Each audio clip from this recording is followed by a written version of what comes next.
Welcome back to Sunday Morning Cafe, our ongoing conversation about building and maintaining resilience. Now, in the last few weeks, we've been talking about building and maintaining relationship resilience. Today, I'd like to shift that focus to arguably the most consequential decision any of us will ever make: who it is we will couple with, who will marry, or who we might remarry. Now, people in my profession say the biggest challenge in making a good decision about who we'll marry is built right into us almost from the moment of our birth. From a psychological perspective, it was in our infancy when we were in that Garden of Eden. Before we even knew we had a need, that need was getting met. Cry and somebody brings the milk. Cry, somebody changes the diaper. Cry, somebody's picking you up and holding you. Somewhere around toddlerhood is when we get thrown out of that garden, where all of a sudden now my needs don't get met quite so quickly as all that. And according to the psychoanalytic school of psychotherapy, we mourn the loss of that and long for it. Well, and then along comes this person, where all of a sudden everything in us that's wanted that thinks that it's here again. I have that. All my needs are going to be met from this person.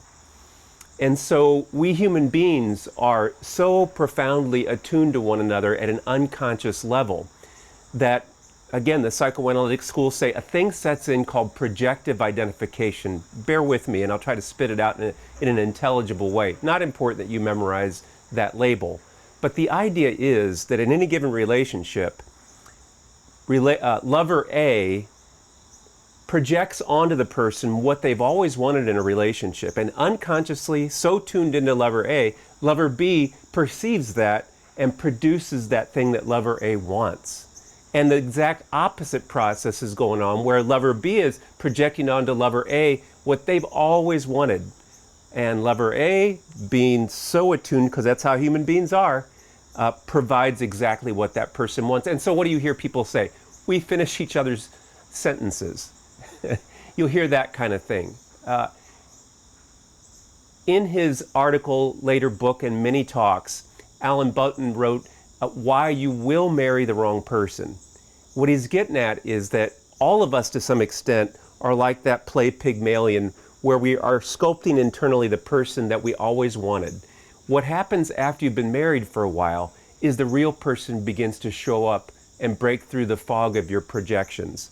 And when that happens, what he's trying to say in this article is it's time for us to go to work and work on a relationship, on the real relationship. My colleague William Doherty says that many people, when they're faced with, oh, here's the real person that's now emerging, rather than getting to work on the relationship to build an adult relationship, they move into kind of a consumer marriage model. You know how people are with cars, for instance. Maybe I could get a better car with more extras on it. Many people begin to think, I married the wrong person, now I've got to go find the right person. So those resources are to get at how do we hunker down and work. What I'd like to get at, though, is that it really is possible to marry the wrong person. Ask someone who's coming out of an abusive relationship. Ask someone who's in a relationship with someone who won't do the work to get their addiction treated. Talk to somebody who was in a relationship where the pattern was under responsibility to over responsibility. It is possible to marry the wrong person.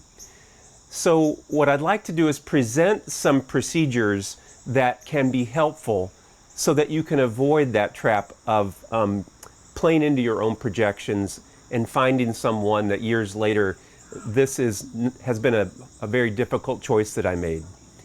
First procedure I'd like to come up with is to come up with, before you even start to date, come up with a list of 20 things that you'd like to find in a prospective spouse. So by the time you get past somewhere around 15, you'll have ridiculous things on there. You know, likes country rock or something like that. You'll end up in that kind of territory. But then what I'd like you to do, after you come up with your 20 things that you've spitballed on paper, come up with what are your top 10 things, and then rank order those things 1 to 10. Here's the first most important thing, the second, third, fourth, that kind of thing. After you get your list of 10 rank ordered things you want to find in a spouse, look at the top 5, label those your deal breakers. And then as you start to date, here's what I'd like to recommend, that before you even make out with that person, before your first really serious kiss, make sure that your 5 top deal breakers are in place before you even make out with that person. Because here's the thing, once you get physical with this person, you're very likely to fall in love. And have you ever bought a used car before, or a house? You know what realtors are saying. Don't fall in love with it until you really examine it. Look under the hood and make sure you really know what's there before you fall in love with that car. The most important decision you make isn't your house, isn't your car, not even your 401k. Most important decision is your spouse. Make sure you take it slow on the physical part. Make sure those things are in place. But that's just one safeguard. Here's another safeguard. And that one will be, make sure you've got a good community of truth tellers around you. Make sure that you've got those people who are close enough to you that you know they'll tell you the truth. And let that person that you are falling in love with meet that community of people and listen carefully to what they have to tell you about their experience of him or her. And try to listen non-defensively and be grateful for what they say. If you don't have a good community of support, or if you do for that matter, find someone like in my profession or a wise mentor, and anytime you think you've bumped into a yellow flag or a red flag, share it with someone to see if in fact it is a yellow flag or a red flag. Does this indicate anything I should be careful about? The other thing to look for is, as you approach your prospective beloved's family and friends, pay close attention to your own reaction to these folks. If you're noticing that this person's closest friends are not to your liking, they're probably revealing something about your prospective spouse. And you may be able to say, well, goodness, he or she is not like that, but be aware that that may well be your projection onto them. There's a reason why they're hanging out with these people. In my profession, what we talk about is we tend to be attracted to those folks who are about the same level of emotional maturity. So be careful. The other thing is, when you notice his or her family of origin, mom, dad, how those relationships work, how people relate to each other, pay very, very close attention. By now, it's common sense that the context in which we're raised forms our personality. And so the dynamics you see in that family are likely to some extent to be inside of your prospective spouse. And this would be the time for me to tell you a story. I was still dating my wife, and we had not yet made a commitment to marry each other. So I can recall we were on a camping trip, and we were getting ready to drift off to sleep, and I'm remembering, I'm looking at the seams of the tent, we're kind of chit-chatting, and my wife says this. She says, not my wife, she was my girlfriend at the time. So, Tom, given the dysfunction in your family, given the abusive nature of your dad toward you growing up, what makes you think that you could be a good husband or father? And I don't know if I can help you understand how loud crickets can sound at a time like that, but that's what happened. I just got really quiet. And I searched myself to see, how will I answer this question? And what I came back with is, I've never been married, so I really don't know how well I'll be as a husband or father. But here's something I can tell you.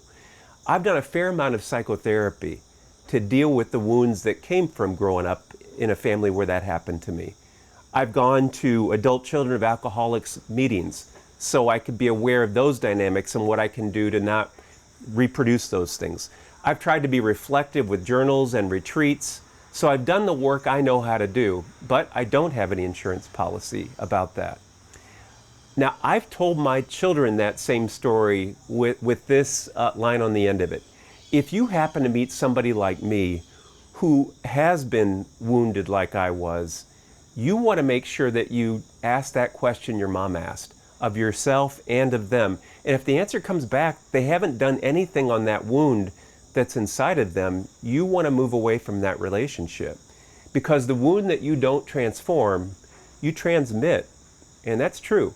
And it doesn't come out in more superficial relationships like work relationships or even friendships on a softball field.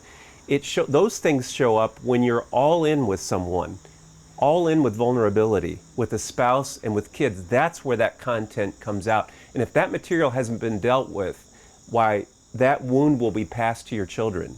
That wound will be passed to you. So that's an important point to make, is making sure that that person has done their work. And if they've done their work, some of the finest people to be married to are folks who've done that kind of work, and that wound can actually become a gift. In other words, the sand that finds its way into the oyster gets shaped into a pearl.